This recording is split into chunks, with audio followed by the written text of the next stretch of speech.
ஒரு சிம்பிளான கதைக்கு அழகான திரைக்கதை அமைத்து ரசிகர்களுக்கு விருந்து படைப்பதில் கெட்டிக்காரர்களான மலையாள சினிமா இயக்குநர்களின் ஒரு சிறப்பான குடும்ப திரைப்படம் இந்த குருவாயூர் அம்பலநடையில். விபின் தாஸ் இயக்கத்தில் பிருத்விராஜ், பேசில் ஜோசப், நிகிலா விமல், யோகி பாபு மற்றும் பலர் நடித்துள்ளனர். இந்த படத்தின் மூலம் மலையாள சினிமாவில் அறிமுகமாகியுள்ளார் நடிகர் யோகி பாபு. கடந்த மே மாதம் வெளியான இந்த படம் உலகளவில் 100 கோடி வசூல் செய்துள்ளது.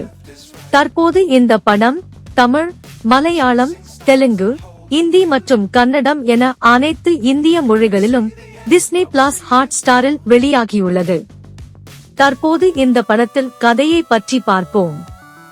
வெளிநாட்டில் உள்ள மணமகனான பேசில் ஜோசப்பிற்கு தன் தங்கையை திருமணம் செய்து கொடுக்க பேச்சுவார்த்தை நடந்து அதன் மூலம் மாப்பிள்ளை மச்சான் நட்பு உருவாகி மாப்பிள்ளை தன் கடந்த கால காதல் மற்றும் காதலியை பற்றி அவதூறுகளை கூறி தனது ஆதங்கத்தை தீர்த்து கொள்கிறார் தன் எதிர்கால மச்சானான பிருதிவிராஜிடம்.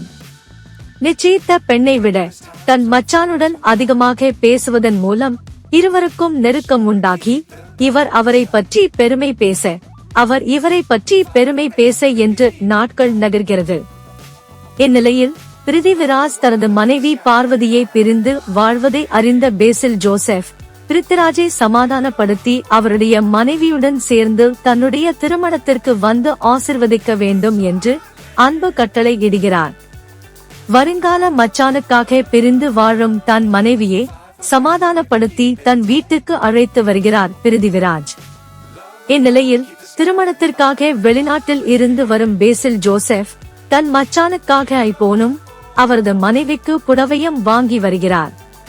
பிருதிவிராஜ் வீட்டுக்கு சென்று மச்சானுக்கு பரிசை தந்து அவரது மனைவியை நேரில் பார்க்கும் போதுதான் தெரிகிறது தனது முன்னாள் காதலிதான் இப்போது தன் மச்சானின் மனைவி என்று.